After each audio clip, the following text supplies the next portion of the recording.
எனக்கு இந்த வீடியோவில் பார்த்தீங்கன்னு வச்சுக்கோங்களேன், என்ன பார்க்க போகிறோன்னா, மிகவும் முக்கியமான எச்சரிக்கையான ஒரு ஜோதிட தாள்களையும் ஆன்மீக தாள்களையும் இப்போ இந்த வீடியோவில் அதிரடியாக பார்க்க போகிறோம்.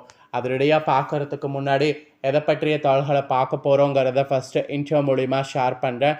எதை பற்றிய தாள்களை பார்க்க போகிறோங்கிறத இன்ட்ரோ மூலிமா தெரிஞ்சு பலன் பெறுங்க.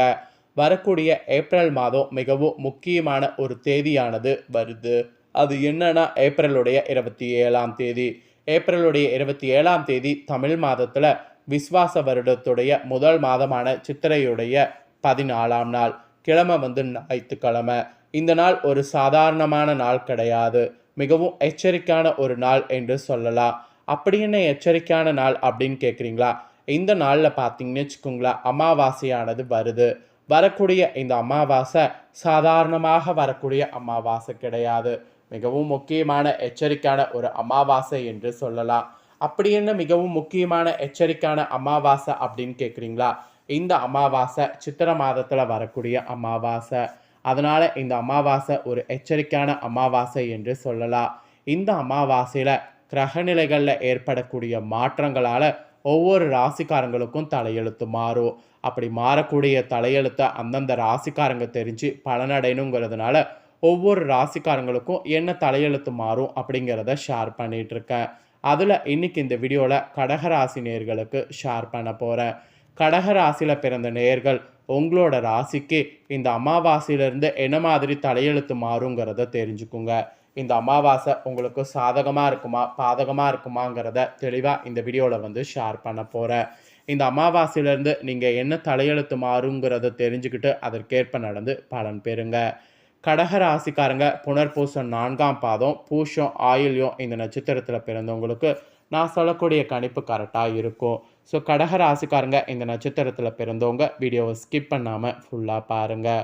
ஃபஸ்ட்டு உங்களுக்கு கிரகநிலை எப்படி அமைஞ்சிருக்குங்கிறத சொல்கிறேன். அதை முதல்ல இந்த வீடியோவில் தெரிஞ்சுக்குங்க. தைரிய வீரிய ஸ்தானத்தில் கேது, அஷ்டமஸ்தானத்தில் புதன் சனி, பாக்கியஸ்தானத்தில் ராகு சுக்கரன் சூரியன், தொழில் ஸ்தானத்தில் சந்திரன், லாபஸ்தானத்தில் குரு, அயனசைன போகஸ்தானத்தில் செவ்வாய். இந்த மாதிரி கிரகங்கள் உங்களுக்கு வள வரப்போகுது. இந்த அமாவாசையில் இப்படி கிரகங்கள் வள வருவது மட்டும் இல்லாமல் கிரக மாற்றங்கள் இருக்குது. கிரக மாற்றங்களில் அமாவாசைக்கு முன்னாடி 26ஆம் தேதியே ஒரு கிரக மாற்றம் இருக்குது. அன்னைக்கு ராகு பகவான் பாக்கியஸ்தானத்திலேருந்து அஷ்டமஸ்தானத்துக்கு மாறுறாரு. கேது பகவான் தைரிய வீரியஸ்தானத்திலேருந்து தனவாக்கு குடும்பஸ்தானத்துக்கு மாறுறாரு. அதுக்கப்புறம் ஏப்ரல் 30ஆம் தேதி அன்னைக்கு புதன் பகவான் பாக்கியஸ்தானத்திலேருந்து தொழில்ஸ்தானத்துக்கு மாறுறாரு. இந்த 2 கிரக மாற்றங்கள் இருக்குது. இந்த 2 கிரக மாற்றங்கள் கிரகநிலைகள் இதனோட அடிப்படையில் உங்களோட ராசிக்கு நீங்கள் பெறக்கூடிய பலன்கள் உங்களோட நட்சத்திரத்துக்கு ஏற்ப இந்த அமாவாசைக்கு பிறகு குறிப்பிடப்பட்டிருக்கு. அதை தான் கடகராசிக்காரங்க உங்களுக்கு இப்போ நாம் பார்க்க போகிறோம். கடகராசிக்காரங்க புனர்பூசம் 4ஆம் பாதத்தில் பிறந்தவங்க ஃபஸ்ட்டு உங்களோட ராசி நட்சத்திரத்துக்கு என்ன மாதிரியான பலன்கள் கிடைக்குங்கிறத இந்த வீடியோவில் தெரிஞ்சு பலன் பெறுங்க. ஆக்சுவலி உங்களுக்கு இந்த மாதம் அமாவாசைக்கு பிறகு எதிர்ப்புகள் அகலும். தெளிவான மனநிலையானது உங்களுக்கு இருக்கும். எதிலும் சாமர்த்தியமாக செயல்பட்டிங்கன்னா சாதகமான பலன் பெறுவீங்க. அதனால் சாமர்த்தியமாக செயல்பட வேண்டியது அவசியம். செயல்திறன் உங்களுக்கு அதிகரிக்கும். ஆனால் உங்களுக்கு எதிராக சிலர் செயல்படக்கூடிய சூழ்நிலை இருக்கிறதுனால கவனமாக இருக்கணும் என்பது குறிப்பிடப்பட்டிருக்கு. நெருக்கடியான சமயத்தில் எதிர்பார்த்த உதவிகள் கிடைப்பது தாமதப்படும். இந்த டைம் உதவிகள் எதிர்பார்க்கறது தாமதமாக இருக்குங்கிறதுனால உதவிகள் எதிர்பார்க்காம இருக்க எப்படி கவனமாக இருக்கணுங்கிறத தெரிஞ்சு அதற்கேற்ப செயல்படுங்க. இது புனர்பூசம் 4ஆம் பாதத்தில் பிறந்தவங்க கடகராசிக்காரங்களுக்கு சொல்லப்பட்ட எச்சரிக்கை. அப்புறம் பூசமில் பிறந்தவங்களுக்கு சொல்லப்பட்டிருக்கு. பூசமில் பிறந்தவங்களுக்கு இந்த மாதம் அமாவாசைக்கு பிறகு எந்த ஒரு காரியத்தை செய்கிறதாக இருந்தாலும் அந்த காரியத்தை செய்யறதுக்கு முன்பும் பின்பும் அதை எப்படி செய்வது என்ற மன தடுமாற்றம் ஏற்பட்டு நீங்கும். அதனால் பொறுமையாக செய்வது நல்லது என்பது குறிப்பிடப்பட்டிருக்கு. அவசர முடிவுகளை எடுப்பதை தவிர்க்கணும். அவசர முடிவுகள் எடுத்தீங்கன்னா அதனால தான் உங்களுக்கு கெட்டது நடக்கும். அவசர முடிவுகள் எடுத்திங்கன்னா நன்மையானது உங்களுக்கு கிடைக்கும். எதிர்காலம் பற்றிய முக்கிய முடிவுகளை எடுக்க நினைத்தீங்கன்னா தாராளமாக எடுக்கலாம். அடுத்தவர் யோசனைகளை கேட்டு தடுமாற்றம் அடையாமல் இருக்கிறது நல்லது. அடுத்தவர்கள் யோசனை கேட்டு தடுமாற்றம் அடைந்திங்கன்னா அதில் உங்களுக்கு தான் ஆப்பு வரும். அதனால் பூஷமில் பிறந்த கடக ராசிக்காரங்க ரொம்ப எச்சரிக்கையாக இருக்கணும் என்பது உங்களோட ராசிக்கு குறிப்பிடப்பட்டிருக்கு. அப்புறம் நெக்ஸ்ட்டு ஆயில்யம் பிறந்தவங்களுக்கு குறிப்பிடப்பட்டிருக்கு. ஆயில்யம் பிறந்த கடக ராசிக்காரங்களுக்கு இந்த அமாவாசைக்கு பிறகு குடும்பத்தில் நடைபெறக்கூடிய சில விஷயங்கள் உங்கள் கோபத்தை தூண்டலாம். அதனால் கோபத்தை தூண்டுற மாதிரி ரொம்ப நீங்கள் இது பண்ணக்கூடாது. வீண் வாக்குவாதங்களில் ஈடுபடாமல் மிகவும் கவனமாக பேசுவதன் மூலம் நன்மையானது உங்களுக்கு உண்டாகும். அப்புறம் வீட்டிற்கு தேவையான பொருட்கள் வாங்குவதில் இன்ட்ரெஸ்டானது காட்டணும். அதெல்லாம் நீங்கள் இந்த டைம் பண்ணிங்கன்னா உங்களுக்கு கரெக்டாக வாங்க முடியும். உறவினர்கள் மத்தியில் இருந்த பழைய பகைகள்லாம் வந்து மாறும். ஸோ உறவினர்கள் மத்தியில் பகைகள் மாறும்போது உறவினர்கள் கிட்ட க்ளோஸாக பழகி திரும்ப க்ளோஸ் ஆக முயற்சி பண்ணுங்கள். அதுதான் உங்களுக்கு இப்போதைக்கு நல்லது. அப்புறம் அரசியல்வாதிகளாக இருக்கக்கூடிய உங்களுக்கு பொதுமக்களுக்கு செய்ய வேண்டிய பணிகள் நீங்கள் செய்தீங்கன்னா உங்களுக்கு நிறையவே பார்த்தீங்கன்னு வச்சுக்கோங்களேன் பணமழை காத்திருக்கு. ஏற்கனவே இருக்கக்கூடிய நல்ல பெயரை தற்காத்து கொள்வதற்கு இந்த காலகட்டம் மிகவும் உதவிகரமாக இருக்க இந்த மாதிரி ரொம்ப ஸ்போர்ட்டிவாக செயல்படணும் என்பது உங்கள் அரசியல் வாழ்க்கைக்கு சொல்லப்பட்டிருக்கு. மாணவ மாணவிகளுக்கு சிறப்பான பலன்கள் காணலாம். நல்ல மதிப்பெண்கள்லாம் உங்களுக்கு ஈஸியாக வந்து கிடைக்கும். மேல் படிப்பில் விரும்பிய பாடலாம் உங்களுக்கு கிடைக்கும். வழக்கு விவகாரங்கள் உங்களுக்கு சாதகமாக இருக்கும். கைவிட்டு போன பொருட்கள் மீண்டும் கிடைத்து உங்களுடைய இதெல்லாம் வந்து ஈஸியாக வந்து உங்களுக்கு வெற்றியாகும்.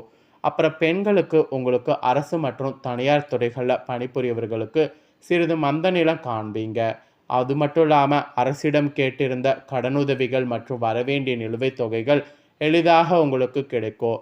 பணிபுரியக்கூடிய இடத்துல இடைஞ்சல்கள் செய்யக்கூடிய நோக்கத்தோடு சிலர் செயல்படுவாங்க. அதை மட்டும் கொஞ்சம் பார்த்து மேனேஜ் பண்ணிக்கோங்க. மற்றபடி உங்களுக்கு வேறு எதுவும் பார்த்தீங்கன்னு வச்சுக்கோங்களேன் ஆபத்து இல்லை. ஸோ இதுதாங்க கடக ராசிக்காரங்க உங்களோட நட்சத்திரத்துக்கு ஏற்ப இந்த அமாவாசைக்கு பிறகு நீங்கள் பெறக்கூடிய பலன்கள் என்பது குறிப்பிடப்பட்டிருக்கு. ஸோ குறிப்பிடப்பட்டதை தெளிவாக இந்த வீடியோவில் உங்களோட ராசிக்கு என்னங்கிறத எக்ஸ்பிளைன் பண்ணதை நீங்கள் தெரிஞ்சிருப்பீங்க. தெரிஞ்சதுக்கேற்ப நடந்து பயன்பெறுங்க. இப்போ இந்த வீடியோவில் என்ன சொல்ல போகிறேன்னா, சித்திரை அமாவாசையில் மறந்தும் இந்த தவறுகளை செய்யக்கூடாது என்பது உங்கள் ராசிக்கு ஒரு எச்சரிக்கையாக சொல்லப்பட்டிருக்கு. அது என்ன தவறுகள், அது என்ன செய்யக்கூடாதுங்கிறத இந்த வீடியோவில் வந்து தெரிஞ்சுக்குங்க. சித்திரை மாதத்தில் வரக்கூடிய அமாவாசை சித்திரை அமாவாசை. இந்த அமாவாசை தினத்தில் விரதம் இருந்து படைத்து எள் தண்ணீர் இறைப்பது உங்கள் பித்திருக்களை திருப்திப்படுத்தும்.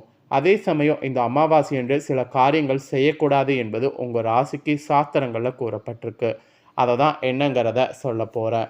மாதத்தின் அனைத்து நாட்களுமே அதிகாலையில் வீட்டை சுத்தம் செய்து வாசலில் கோலமிட்டு விளக்கேற்றி வழிபடுவது சிறப்பான பலன்களை தரும். ஆனால் அமாவாசை என்று வீட்டு வாசலில் கோலம் போடக்கூடாது. அமாவாசை தினத்தில் பித்திருக்களுக்கு தர்ப்பணம் செய்து காகங்களுக்கு அன்னமிட்ட பின் வாசலில் கோலமிடணும். அது வரைக்கும் கோலமிடக்கூடாது. ஆக்சுவலி அன்றைய தினம் முழுவதுமே வாசலில் கோலம் போடாமல் இருக்கிறது நல்லது.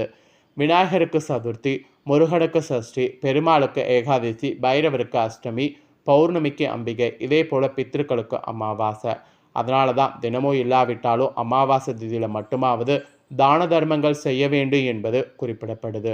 அமாவாசையில் செய்யக்கூடிய தர்ப்பணம் மற்றும் தானங்களால் முன்னோர்களுடைய தாகமும் பசியும் நிவர்த்தி அடைவதோடு குலம் செழிக்கும். நம்ம இருப்பிடத்தை தேடி வரக்கூடிய முன்னோர்களுடைய பசி தாகம் தீர எள்ளு கலந்த நீரினால் தர்ப்பணம் சீர்திருத்தம் செய்யும்போது அதை ஏற்றுக்கொண்டு நம்மளை ஆசீர்வதிக்கிறாங்க. அதனால் அமாவாசை நாளில் வாசலை கோலம் போடுவது, மணி அடிக்கக்கூடிய ஒளி, இரும்பு பாத்திரங்கள் ஒளி இவற்றால் பித்திருக்களுடைய வருகை தடைப்படும். இதனால் தர்ப்பணம் முடிந்து காகத்திற்கு அன்னமிடும் வரை, அதாவது வீட்டுக்கு பித்திருக்கள் வந்து செல்லு வர வீட்டு வாசல் மற்றும் பூஜை அறையில் கோலம் போடுவதை, மணி அடிப்பதை, ஒளி எழுப்புவது, பூஜை செய்வதை தவிர்க்க வேண்டும். இது சாஸ்திர நிபுணர்கள் சொல்லியிருக்காங்க. இதை நான் உங்களுக்கு ஷேர் பண்ணேன். ஸோ இதையும் நீங்கள் தெரிஞ்சிருப்பீங்க. இதை கண்டிப்பாக ஃபாலோ பண்ணுவீங்கன்னு சொல்லி நம்புகிறேன். ஸோ இவ்வளோ நேரம் இந்த தாள்களை நீங்கள் பார்த்து பலனடைஞ்சது போல் உங்கள் ஃப்ரெண்ட்ஸ் ஃபேமிலியில் இருக்கிறவங்களும் இதை பார்த்து பலனடையணும் அப்படின்னு நினச்சிங்கன்னா வீடியோ லைக் பண்ணி ஷேர் பண்ணுங்கள். வீடியோவை உங்கள் ஃப்ரெண்ட்ஸ் ஃபேமிலியில் இருக்கிறவங்களும் பார்க்கட்டும்.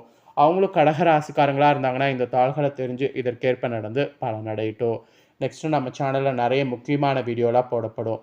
அதை எல்லாத்தையுமே உடனுக்குடனே தெரிந்து கொள்ள மறக்காமல் நம்ம சேனலை சப்ஸ்கிரைப் பண்ணுங்கள். கூட பெல் பண்ண ப்ரெஸ் பண்ணுங்கள். அது நீங்கள் பண்ணிட்டீங்கன்னா இனி நான் போடுற மற்ற அப்டேட்டான எல்லா வீடியோஸும் உடனுக்குடனே தெரிந்து கொண்டு பயனடையலாம். ஸோ மறக்காமல் சப்ஸ்கிரைப் பண்ணி பெல் பண்ண ப்ரெஸ் பண்ணுங்கள். நெக்ஸ்ட்டு இதே போல் சுவாரஸ்யமாக வேறொரு புதிய வீடியோவில் வந்து உங்களை சந்திக்கிறேன். ஸோ சப்ஸ்கிரைப் பண்ணி சப்போர்ட் பண்ணுங்கள். வேறொரு வீடியோ சந்திக்கிறேன். நன்றி.